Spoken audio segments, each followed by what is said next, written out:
Langit di atas gerbang Larung Geni menghitam. Awan pekat berputar lambat, seolah menahan nafas. Di pusat gerbang, Noropati, pemimpin sekaligus panglima penjaga wilayah lembah Larung Geni, berdiri tegak di atas batu altar. Matanya menatap tajam ke arah timur. Segel ketujuh telah terbuka. Kebo Ireng telah bebas.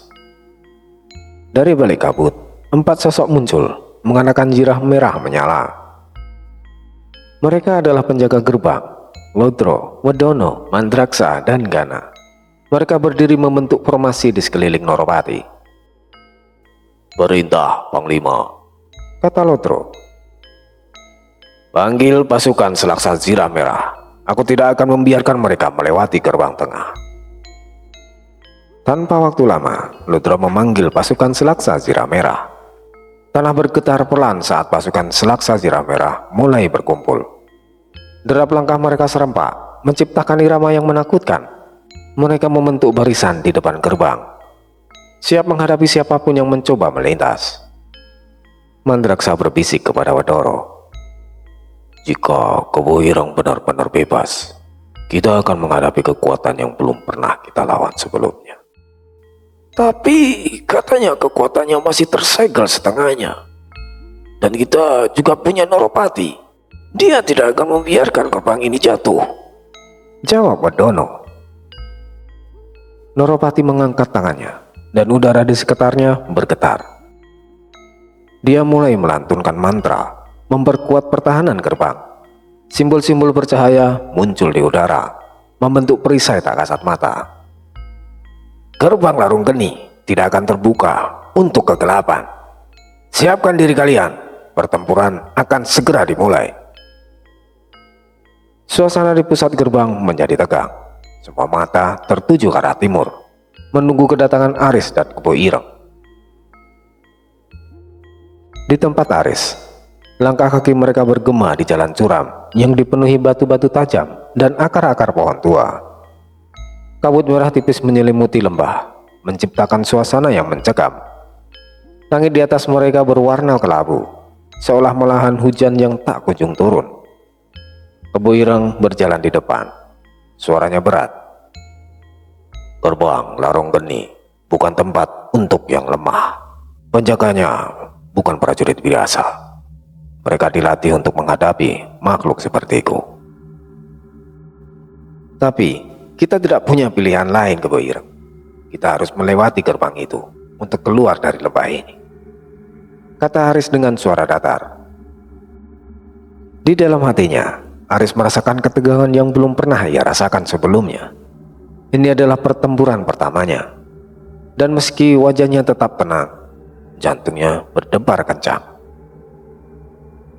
Kebo Ireng menoleh ke Aris. Kau yakin bisa mengendalikan kekuatanmu saat berhadapan dengan mereka? Aris menatap lurus ke depan. Yakin tidak yakin, aku harus yakin, Kebo Ireng. Karena ini sudah jadi pilihan. Mereka melanjutkan perjalanan dalam diam. Hanya suara langkah kaki dan desiran angin yang menemani. Sesekali suara burung roh terdengar dari kejauhan, menambah kesan sunyi dan menyeramkan. Kebo Ireng berhenti sejenak menatap langit. Awan merah itu penanda buruk, Aris. Sesuatu yang besar sedang menanti kita. Aris mengepalkan tangannya. Apapun itu, aku akan siap menghadapi dan menerjangnya. Mereka melanjutkan perjalanan, langkah demi langkah, mendekati gerbang Larung Geni yang semakin terlihat di kejauhan. Bayangan besar dan gelap tampak berdiri di depan gerbang, menunggu kedatangan mereka. Langit di atas lembah Larung Geni mendadak memerah. Awan-awan pekat menggulung seperti ombak neraka yang turun dari langit. Di kejauhan, tampak kaki gerbang batu raksasa yang menganga, menjulang seperti rahang makhluk purba. Udara bergetar hebat. Aris berdiri, menatap dataran hitam yang dipenuhi asap dan kilatan merah. Di hadapannya, 4 sosok makhluk muncul. Tingginya lebih dari 10 meter. Tubuh mereka dilapisi batu hitam. Mata menyala merah seperti bara. Masing-masing memegang tombak besar yang menancap ke tanah dan menggetarkan bumi setiap kali bergerak. Di belakang mereka, ribuan prajurit Selaksa Zirah Merah membentang seperti gelombang darah. Baju zirah mereka berkilau merah gelap. Wajah-wajah mereka tertutup topeng logam, hening. Namun, aura membunuhnya sangat terasa. Mereka semua berdiri dalam formasi rapi, menatap lurus ke arah Aris. Aris menelan ludah. Telapak tangannya basah, tapi ia tak melangkah mundur. Apa ini gerbangnya? Gumamnya pada diri sendiri. Matanya tidak berkedip. Satu langkah ke depan, dan bumi di bawah kakinya bergetar, seperti menyambut kehadiran tamu yang ditunggu. Aris mengepalkan tangan. Aku pernah disembunyikan, pernah dibuang, tapi kali ini aku yang akan datang sendiri. Ia melangkah pelan. Bayangan tubuhnya tampak kecil di hadapan para penjaga raksasa. Namun langkahnya mantap. Di dalam dadanya, kenangan mulai berputar. Wajah Rani yang menjerit saat ia terjatuh di dunia roh. Tatapan dingin Sari Devi, kalimat pengusiran Astraloka, dan senyuman Sasmita sebelum menghilang ke balik kabut dimensi. Semua orang berpikir aku hanya boneka. Tapi mereka lupa, bahkan boneka bisa menggenggam belati. Dua penjaga yang bertubuh besar mengetuk tanah dengan tombaknya. Tanah berguncang. Suara keras menggema di seluruh lembah. Perdana membuka mulutnya. Suaranya bergemuruh, rendah seperti suara batu yang digerus. Siapa yang berani menjejakkan kaki di gerbang neraka? Aris tidak langsung menjawab. Ia menghela nafas panjang, lalu mendongak menatap mata raksasa itu. Aku bukan siapa-siapa, tapi aku adalah orang yang akan membuka gerbang itu. Para prajurit Zirah Merah tampak bergeser sedikit, seperti bisik-bisik yang bergerak di antara formasi. Tapi tak ada satupun suara keluar dari mereka. Gana mengayunkan tombak ke udara, menciptakan pusaran angin di sekeliling Aris. Nama, tujuan, dan keberanian apa yang kalian bawa? Aris maju perlahan, sampai angin kencang dari pusaran tombak menghantam tubuhnya. Jubah hitamnya robek sedikit, tapi ia tidak berhenti. Aku Aris. Dulu aku manusia biasa. Dulu aku pengecut. Tapi sekarang, aku sudah tidak tahu lagi siapa aku. Dan aku tidak peduli. Ia menatap lurus ke mata Gana. Suaranya tegas. Yang kau bawa bukan kekuatan, tapi itu adalah dendam. Lalu hening. Dataran lembah menjadi sunyi. Bahkan api-api kecil di tepi tanah seakan menahan nafas. Kemudian satu langkah maju dari seorang komandan prajurit Selaksa Zirah Merah, lebih kecil dari penjaga, namun tetap besar dibanding Aris. Suara langkahnya seperti dentuman logam menghantam batu. Ia membuka helmnya. Wajahnya dipenuhi bekas luka bakar. Mata kirinya berlubang. Kalau kau datang membawa dendam, lalu apa yang kau cari di pintu neraka ini, manusia? Aris menarik napas pelan, namun berat. Ia menatap lurus tanpa ragu. Aku tidak datang untuk mati. Aku datang untuk keluar dari penjara terkutuk ini. Komandan itu diam sejenak, lalu tersenyum miring. Berani. Ia memberi isyarat dengan tangannya ke empat penjaga. Empat raksasa itu mengangkat tombak mereka. Udara mendadak terbelah. Gerbang larung geni yang tadinya tampak tertutup mulai terbuka sedikit. Cahaya merah menyilaukan keluar perlahan, seperti darah yang menyembur dari luka. Angin mendesis dari celah gerbang. Lalu suara itu kembali terdengar, lebih dalam, lebih mengerikan dari sebelumnya. Keluarlah manusia, dan buktikan bahwa kau memang layak membawa dendammu keluar dari sini. Angin berat berembus dari arah gerbang, membawa debu, aroma logam, dan sisa-sisa panas dan sihir tua yang terbangun. Ribuan pasang mata prajurit Selaksa Zirah Merah menatap tajam. Tidak satu pun bergerak. Barisan itu seperti dinding berdarah, tak tergoyahkan. Aris menatap pemandangan itu tanpa berkata apapun. Tapi tubuhnya meski berdiri tegak, sedikit bergetar pelan. Napasnya pendek. Suara genderang dari kejauhan menyatu dengan detak jantungnya. "Tenangkan dirimu, Riz," ujar Resi Jayawasiso dari sampingnya. Lalu Jayawasiso melangkah ke depan. Jubahnya berkibar pelan di tiup angin lembah. Langkahnya mantap meski tubuhnya sudah menua. "Biarlah yang tua-tua ini maju duluan," ucap Joyo sambil menoleh sebentar ke Aris. Senyumnya tipis. "Kalau kami jatuh, setidaknya kalian tahu di mana pijakan pertama kalian."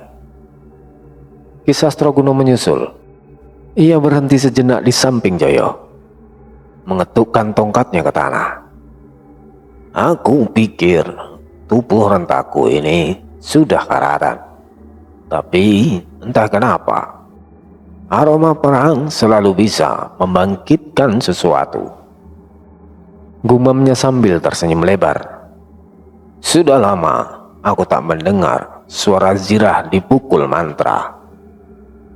Kebo Ireng masih berdiri di belakang Aris. Ia tak bicara, hanya memandang. Dua orang tua itu maju seperti bayangan masa lalu yang kembali menantang takdir. Aris menarik nafas dalam. Ia masih berdiri di tempat. Tangan kirinya menggenggam jubahnya sendiri.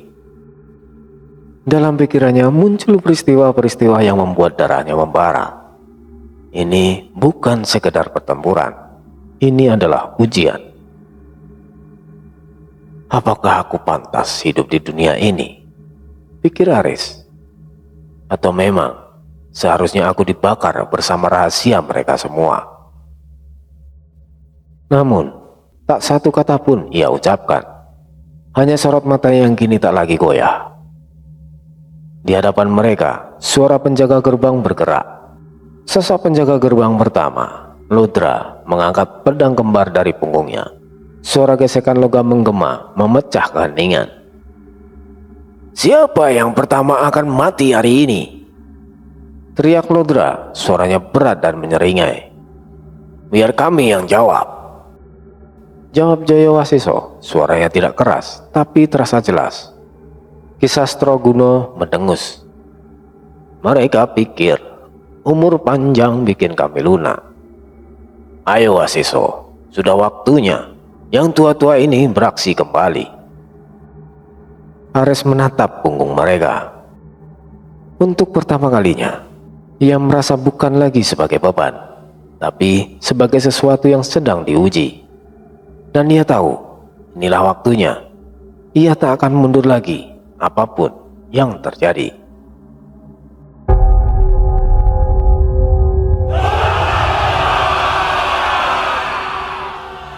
Teriakan pertama pecah seperti gonggongan neraka.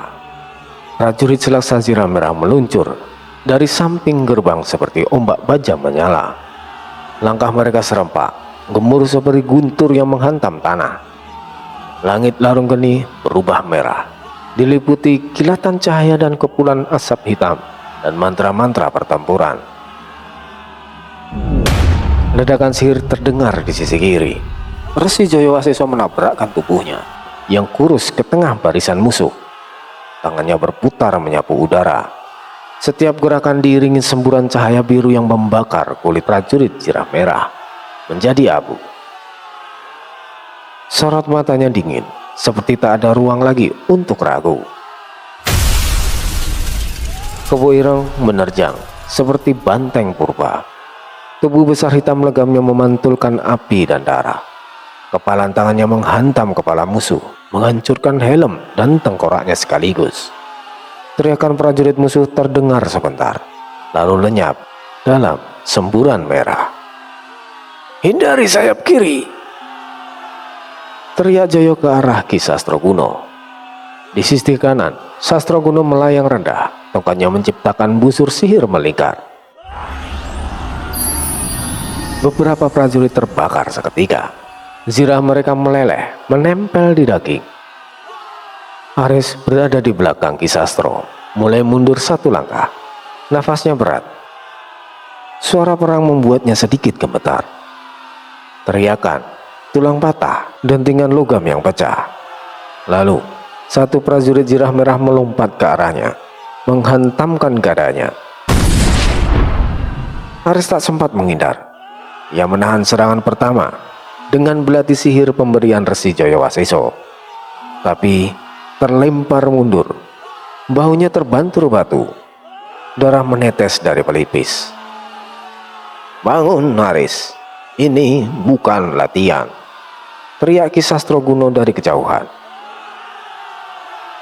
Prajurit kedua mendekat. Aris menyambutnya, kali ini dengan dua tangan.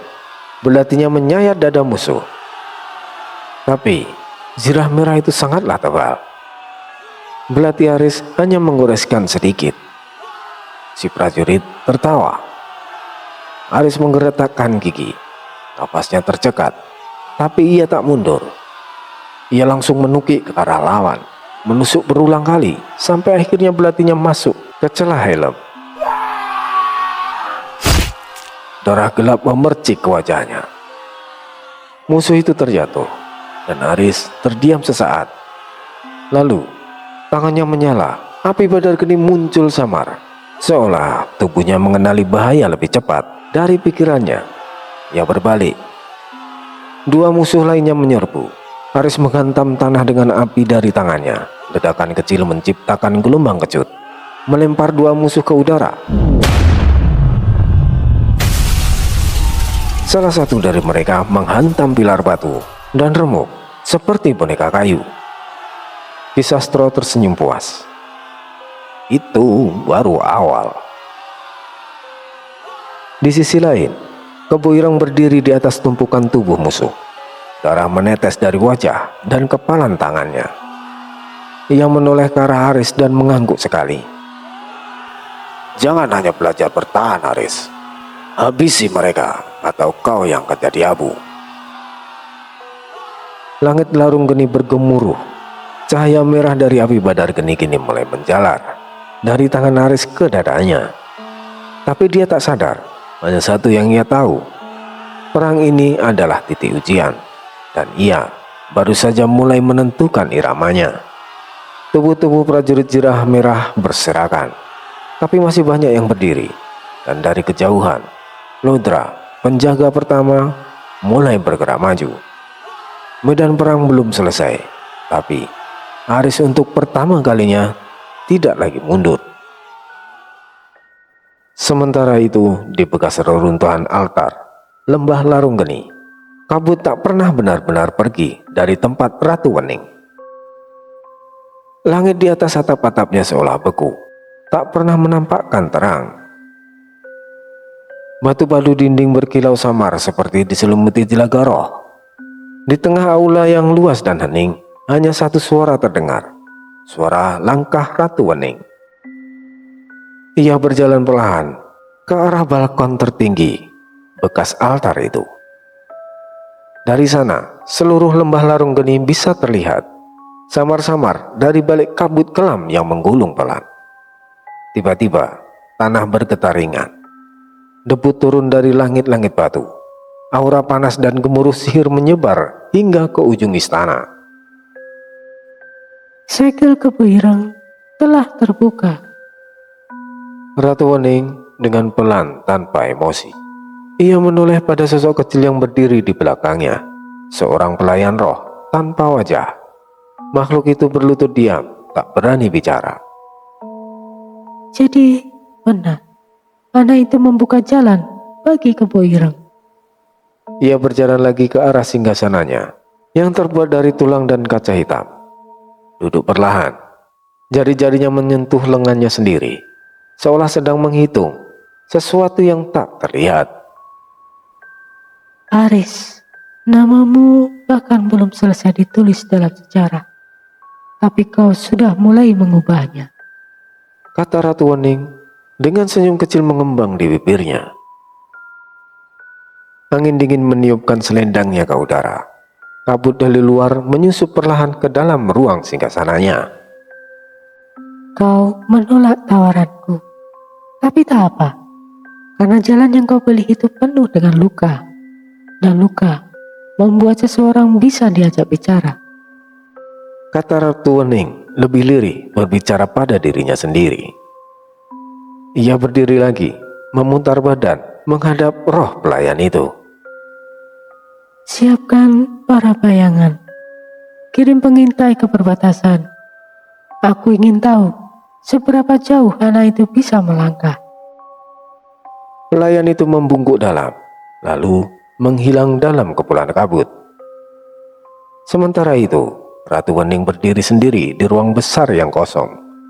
Gemuruh samar dari kejauhan, suara pertempuran, ledakan, teriakan masih terdengar samar, seperti nyanyian jauh dari dasar dunia. Dunia ini sedang retak, dan saat mereka jatuh, aku akan duduk di tengah-tengah reruntuhannya.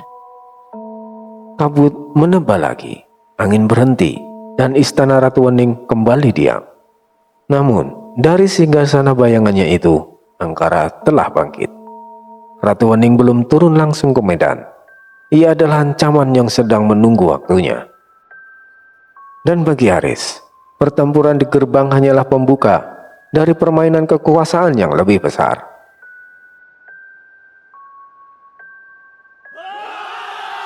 Langit di atas gerbang Larung Geni memerah seperti luka terbuka. Api menyala di berbagai sudut medan perang, bercampur asap dan sihir yang berdesis di udara. Udara panas, berat, dipenuhi bau darah, keringat, dan kematian. Jerit prajurit bergema bersahut-sahutan, mengiris keheningan alam roh. Tulang Aris nyaris hancur saat sebuah tombak menembus pahanya. Ia terhuyung, tubuhnya menyentuh tanah keras yang sudah tercampur darah dan abu mantra. Tidak, ini belum selesai. Aris terengah, nyaris jatuh. Tubuhnya bergetar. Tapi saat darah menyentuh tanah, seberkas cahaya samar keluar dari dadanya. Cahaya itu mengalir ke lukanya, memaksa jaringan tubuh kembali menyatu. Udara di sekitarnya bergoyang, seperti panas yang keluar dari batu bara hidup. Luka itu menutup perlahan. Dan tiba-tiba, pandangannya pun jadi tajam. Ia bisa melihat setiap gerakan musuh. Gerakan yang tadinya cepat, kini terasa lambat. Ia tahu kemana mereka akan menyerang, bahkan sebelum mereka bergerak. Ajian Liong sabar, Aris membatin. Seorang prajurit Zirah Merah berlari menerjang. Pedang menyala sihir biru, tapi Aris bergerak lebih cepat. Ia membungkuk ke samping, menghindar setengah langkah, lalu menghantam tulang rusuk lawan tepat di celah Zirah. Tubuh lawan terhempas 2 meter ke belakang.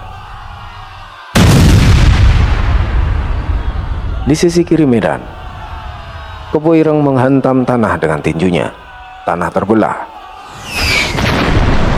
Prajurit-prajurit musuh terpental seperti daun diterjang badai.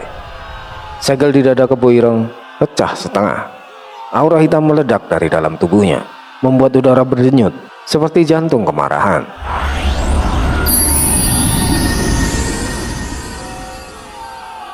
Terlalu lama aku ditahan. Sekarang, rasa sakitku menjadi peluru. Ia mencengkram kepala salah satu prajurit musuh, lalu menghantamnya ke batu. Suara retak dan cipratan darah memenuhi udara.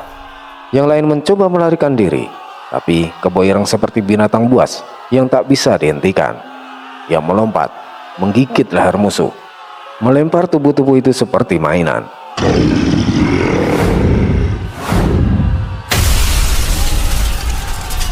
Darah menyembur ke langit.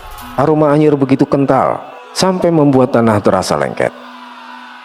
Kebo Ireng, tahan emosimu.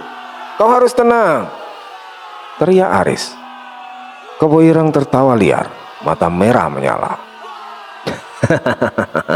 Tenang katamu. Ini baru pembukaannya, Aris. Prajurit musuh mulai mundur.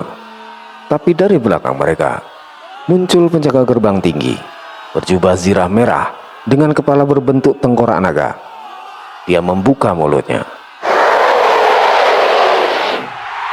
Semburan api jiwa menyapu barisan Aris. Aris melompat menghindar, namun satu sisi tubuhnya terbakar.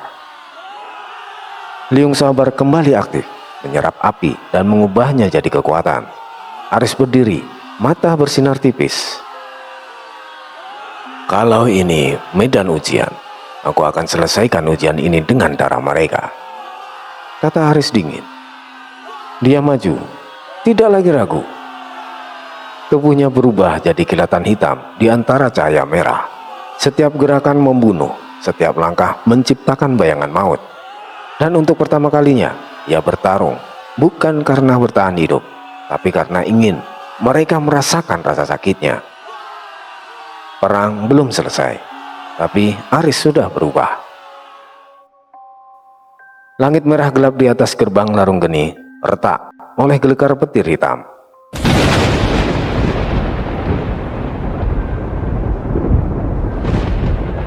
Kabut tak lagi diam. Ia bergerak liar, tersedot ke satu titik pusat, di mana aura yang begitu kuat mulai menyembur, naik dari perut bumi. Suara berat menggema. Sebuah ledakan energi menghancurkan puluhan prajurit zirah merah di sekitarnya. Di tengah pusaran muncul sosok tinggi besar, berpunggung melengkung, kulitnya hitam kelam bersisik logam, dan mata merah menyala menyembur uap darah. Noropati, mantan Jenderal Agung Dunia Jin, kini terkutuk menjadi penjaga gerbang Larung Geni. Tubuhnya bukan lagi tumbuh makhluk biasa. Di punggungnya menjulang deretan paku tulang. Tangannya seperti cakar baja. Dari mulutnya keluar hembusan asap pekat seperti napas neraka. Ia menatap Ki Sastro Kuno tajam. Bayangan dari Noyo Genggong. Akhirnya kau muncul juga. Noropati, suara dalam dan berat. Bukan dia yang kau hadapi. Aku bukan Genggong. Tapi jika ini yang kau inginkan, maka biarlah ku hadapi. Bagiku tak ada bedanya. Kau adalah sisa darahnya, dan aku akan melumatmu sampai habis. Noropati melesat, gerakannya mengoyak tanah. Ledakan suara terdengar saat dia menghantam Ki Sastro Kuno dengan pukulan kanan. Tubuh Ki Sastro terpental sejauh 30 langkah, menghantam dinding batu hingga retak. Ki Sastro berdarah dari mulutnya, tapi ia berdiri, tenang, tangannya bergetar, tongkatnya terangkat. Aku tidak membawa dendam. Tapi jika kau memaksa, maka kuangkat ajian ini bukan untuk menang, tapi untuk menyudahi. Sastro menancapkan tongkatnya. Simbol putih menyebar ke tanah. Tubuhnya bersinar samar. Noropati berteriak. Suara jeritanya mengguncang telinga. Ia mencabut pedang tulang di punggungnya, lalu menghantam ke depan. Ki Sastro Kuno menangkis dengan tongkatnya. Namun, semburan api darah menyambar dari sisi kanannya.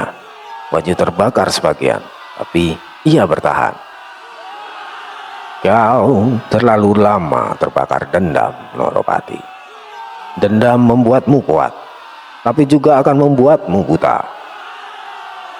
Noropati merespon dengan semburan energi gelap ke arah langit. Dari atas, ratusan tombak hitam turun seperti hujan.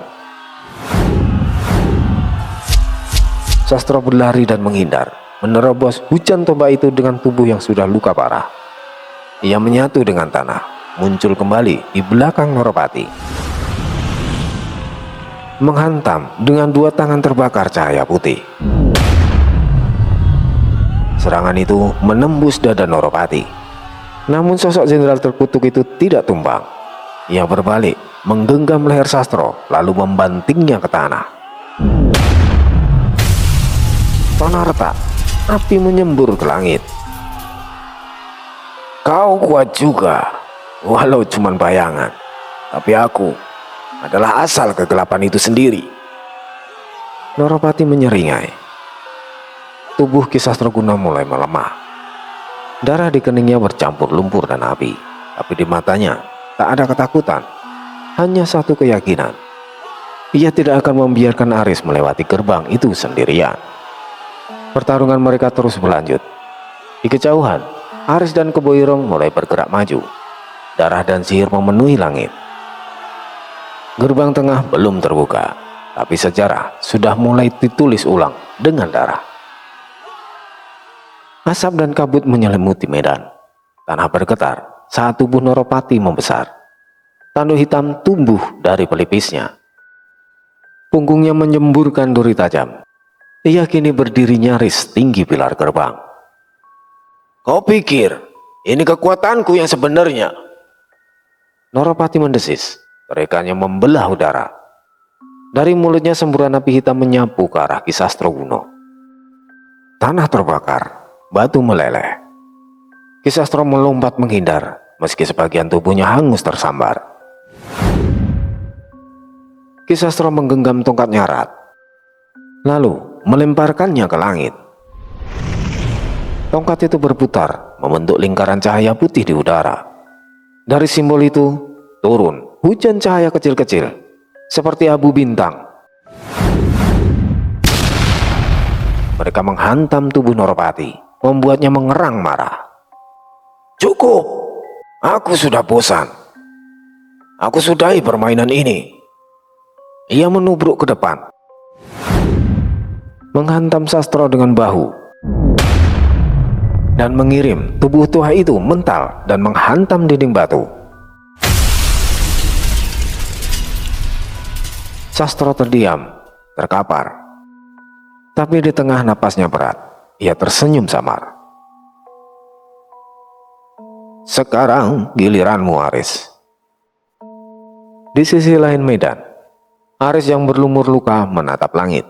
Api dari pertempuran dua sosok raksasa itu membakar langit larung geni. Tanah terus pecah. Prajurit Zirah Merah masih berjatuhan. Kebo Ireng melesat di dekatnya. Wajahnya setengah tertutup kabut energi hitam. "Kita tidak akan dapat kesempatan kedua. Jalan terbuka jika Noropati tumbang, Aris. Tapi kau harus siap," kata Kebo Ireng. Aris mengangguk perlahan. "Baiklah, kita tidak datang untuk menunggu Kebo Ireng. Kita datang untuk menuntaskan." Ia menatap tubuh Sastroguna yang terkapar, lalu menatap Noropati yang kini menantinya. "Dan inikah pewarisnya? Kau terlihat masih lemah manusia, dan kau mau menerobos gerbang ini? Kau tak pantas untuk hidup manusia." Aris berjalan perlahan. "Aku bukan pewaris siapapun. Tapi hari ini, kau akan tahu siapa yang sebenarnya tak pantas untuk hidup." Langkahnya mantap. Api bandar geni mulai menyala samar di telapak tangannya. "Tunjukkan bocah, bakar dunia ini jika kau bisa." Langit mulai memucat. Tanah bersinar dari bawah telapak kaki Aris. Pertarungan baru akan dimulai. Langit di atas gerbang larung geni seakan runtuh. Gumpalan awan merah bergulung seperti darah yang menindih. Petir berwarna hitam menyambar, membelah kabut pekat yang menelan segala suara.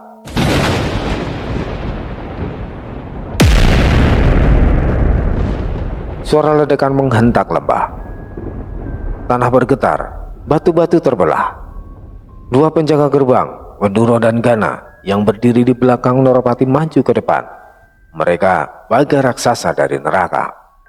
Mata mereka menyala biru kehijauan. Tubuh dilapisi zirah, batu keras, dan asap yang mengepul dari setiap pori. Kebo Ireng berdiri menghadang mereka yang hendak mendekati Aris dan Noropati. Kebo Ireng membaca mantra.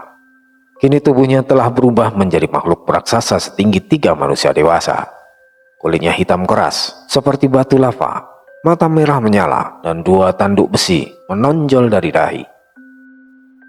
"Menyerahlah makhluk kutukan. Ini adalah wilayah kekal penjara abadimu." kata Wadono membentak keras. Darahku ditumpahkan oleh pengkhianat. Kini kubalas dengan darah kalian. Kebo Ireng menggeram, suara bergetar seperti guntur. Kebo Ireng menghantam tanah dengan kuku kakinya. Tanah pecah, menciptakan jurang sebesar 10 langkah. Gana terpental ke udara. Dengan satu gerakan cepat, Kebo Ireng mengayunkan tanduknya. Gana yang baru saja jatuh disambar keras. Tubuhnya terlempar, membentur pilar batu. Darah berceceran di udara.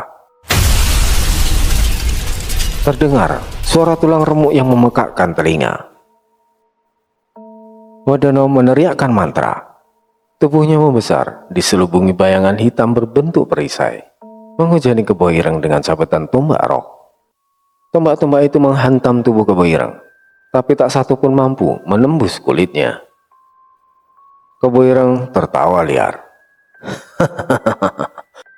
Keluarkan semua senjata pusaka kalian. Aku akan berguru jika senjata kalian mampu menggores kulitku. Di sisi lain, Resi Jayawasesa duduk bersila di atas batu tinggi. Tangannya terbuka lebar, tubuhnya bersinar biru keperakan. Suara mantra keluar dari bibirnya dalam irama cepat dan bergetar.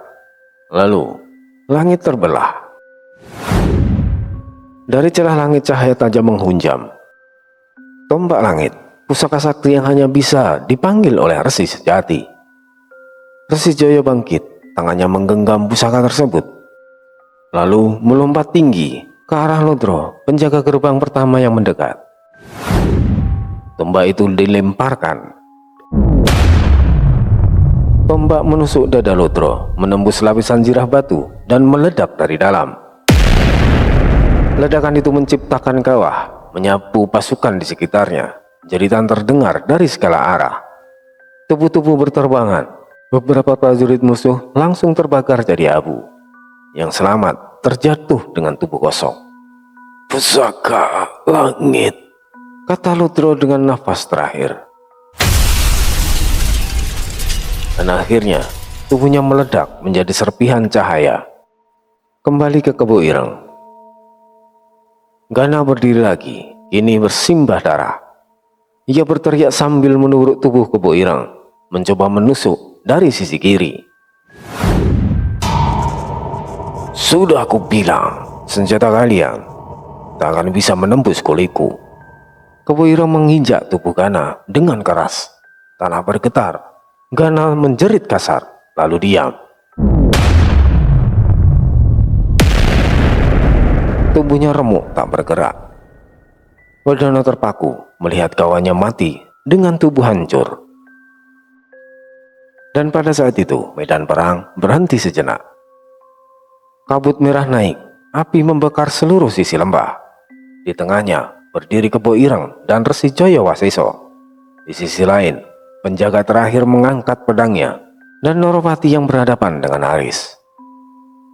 Kembali ke pertarungan Aris dan Noropati. Aris langsung menyerang dengan ajian Badar Geni dari kedua tangannya, menghantam lurus ke arah dada Noropati. Semburan api merah membakar udara. Noropati menangkis dengan lengannya yang lapis baja, namun tetap terlempar mundur beberapa langkah. Debu dan api melesat ke segala arah. Noropati mengerang. Ternyata kau bisa juga mendorongku, manusia. Aris tak menjawab. Ia melompat, memutar tubuh di udara, dan melepaskan pukulan api ke arah kepala Noropati.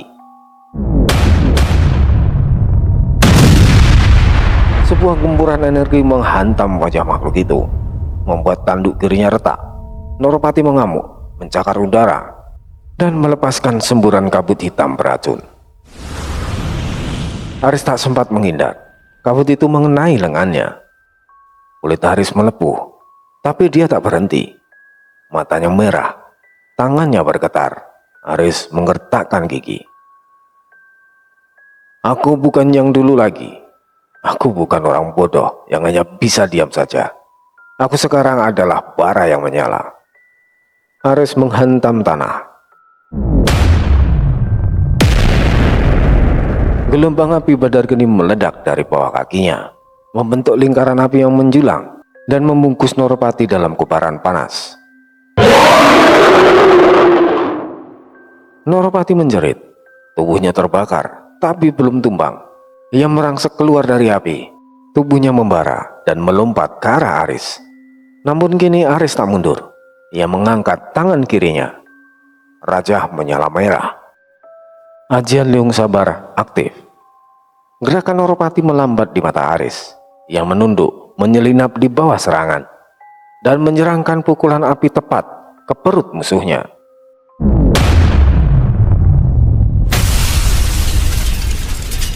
Suara seperti petir mengguncang lembah. Noropati terlempar puluhan meter, menghantam dinding gerbang. Ki Sastroguno tersenyum dari kejauhan. Itu baru cucunya Sabar. Langit Larung Geni kini benar-benar berubah menjadi merah darah. Petir tanpa suara menyambar dari celah kabut, menciptakan bayangan panjang dari dua sosok yang bertarung mati-matian di tengah reruntuhan dan kobaran api. Noropati bangkit perlahan dari puing-puing dinding gerbang. Sebagian tubuhnya hangus. Darah pekat menetes dari luka di dadanya. Tanduk kirinya patah dan wajahnya mengelupas seperti topeng yang hancur terbakar. Noropati bernafas berat. Kau memang pantas menjadi musuh terakhirku. Tapi kau tetap anak manusia. Darahmu akan kubuat jadi ukiran di tanah ini.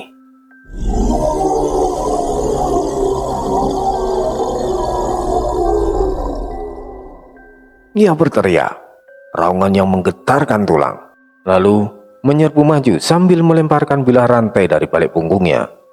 Rantai itu hidup, bergerak sendiri, dan menyambar ke arah leher Aris.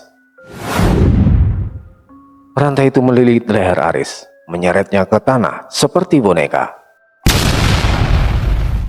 Tubuh Aris menghantam tanah keras.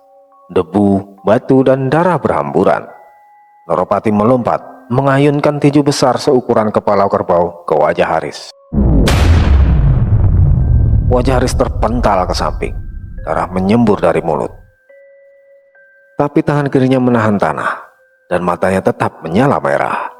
Hajar aku sekeras yang kau bisa, Noropati, sebelum ajal menjemputmu perlahan. Raja Badar Geni di dadanya berdenyut makin terang. Tubuhnya mulai dikelilingi aura api berlapis-lapis, lalu pecah. Api meledak dari punggung Aris. Panasnya membuat batu di sekelilingnya retak. Rantai Noropati terbakar dan putus. Aris berdiri perlahan. Wajahnya bersimbah darah, tapi matanya membara. Noropati terkejut, mundur setengah langkah. Apa yang kau lakukan? Aris tak menjawab. Ia menatap mata, mendekap luka di dadanya. Lalu, dengan satu hembusan napas, ajian Liung Sabar aktif penuh. Dunia melambat, gerakan Noropati terlihat lambat seperti bayangan air. Gerakanmu terbaca, nafasmu tercium Noropati. Kematianmu akan datang sebentar lagi, kata Aris pelan. Aris lalu melompat, menendang Noropati di perut dengan keras. Tulang perut Noropati retak. Sebelum makhluk itu sempat menjerit, Aris berputar, menghantam belakang kepala dengan siku dilapisi ajian Badar Geni.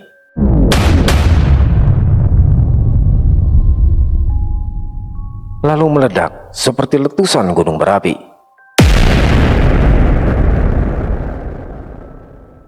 Darah hitam memercik tinggi. Noropati jatuh tersungkur. Aris berdiri di atas punggungnya. Lalu, ajian Badar Geni berkumpul di telapak tangan Aris. Panasnya memerah langit. Aris, cukup, kata Ki Sastroguno dari kejauhan dengan suara rendah. Kebo Ireng menggerak. Habisi dia. Aris hanya menatap. Detik itu, Tak ada hawa manusia dalam dirinya. Hanya ada bara dendam yang menyala-nyala. Untuk semua yang telah kau kunci di lembah ini, dan untuk setiap roh yang telah kau siksa, izinkan aku untuk meleburmu sekarang.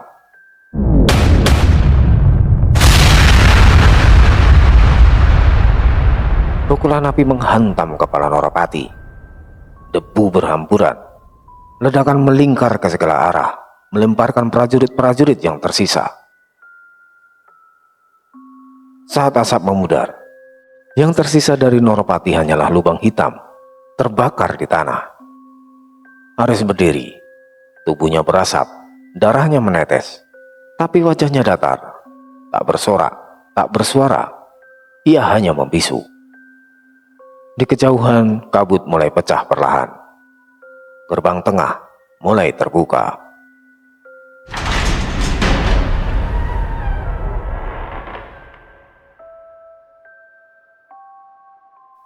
Kematian Norapati di gerbang Larung Geni mengguncang seluruh lapisan dunia gaib. Berita itu menyebar cepat, menyusup ke setiap pojok istana dan lembah, membawa satu pesan. Perang besar akan terjadi kembali dan tak bisa dihindari.